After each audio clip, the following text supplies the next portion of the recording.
திருமணம் ஒன்று நடக்கவிருந்தது.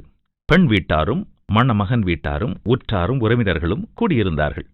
கிறிஸ்தவ சம்பிரதாயப்படி திருமண பந்தத்தில் ஒரு ஆணையும் பெண்ணையும் இணைத்து வைப்பதற்கு முன் பாதிரியார் ஒரு அறிக்கை விடுவார். இந்த ஊரைச் சேர்ந்த இன்னாரது மகனான மணமகனையும் இந்த ஊரைச் சேர்ந்த இன்னாரது மகளான மணமகளையும் கர்த்தரின் பெயரால் திருமண பந்தத்தில் இணைக்கப் போகிறேன்.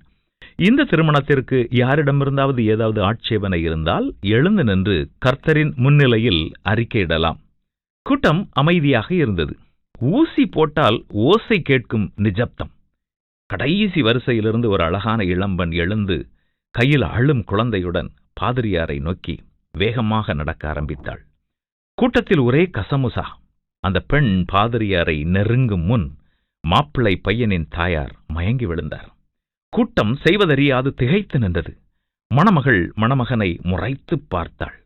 எல்லோரும் என்ன ஆகுமோ, இந்த கல்யாணம் நடக்குமோ நடக்காதோ என்று கவலைப்பட்டு கொண்டிருந்த வேளையிலே பாதிரியார் கைக்குழந்தையுடன் எழுந்து வந்த பெண்ணிடம் கேட்டார், மகளே, உனது ஆட்சேபனை என்ன? அந்த பெண் சொன்னாள், ஃபாதர், கடைசி வரிசையில் இருக்கும் எங்களுக்கு நீங்கள் சொல்வது எதுவுமே கேட்கவில்லை. இப்படித்தான் நாமும் இருக்கிறோம். ஒரு காரியம் நடந்து முடிவதற்கு முன்பதாகவே அது இப்படித்தான் நடக்கும் என்று தவறாக கணித்து அடுத்தவரை குறைகூற முந்திக் கொள்கிறோம். வேதம் என்ன சொல்லுகிறது தெரியுமா? ஆகையால் என் பிரியமான சகோதரரே, யாவரும் கேட்கிறதற்கு தீவிரமாயும் பேசுகிறதற்கு பொறுமையாயும் கோபிக்கிறதற்கு தாமதமாயும் இருக்க கடவர்கள். மனுஷருடைய கோபம் தேவனுடைய நீதியை நடப்பிக்க மாட்டாதே. என்ன செய்வோமா?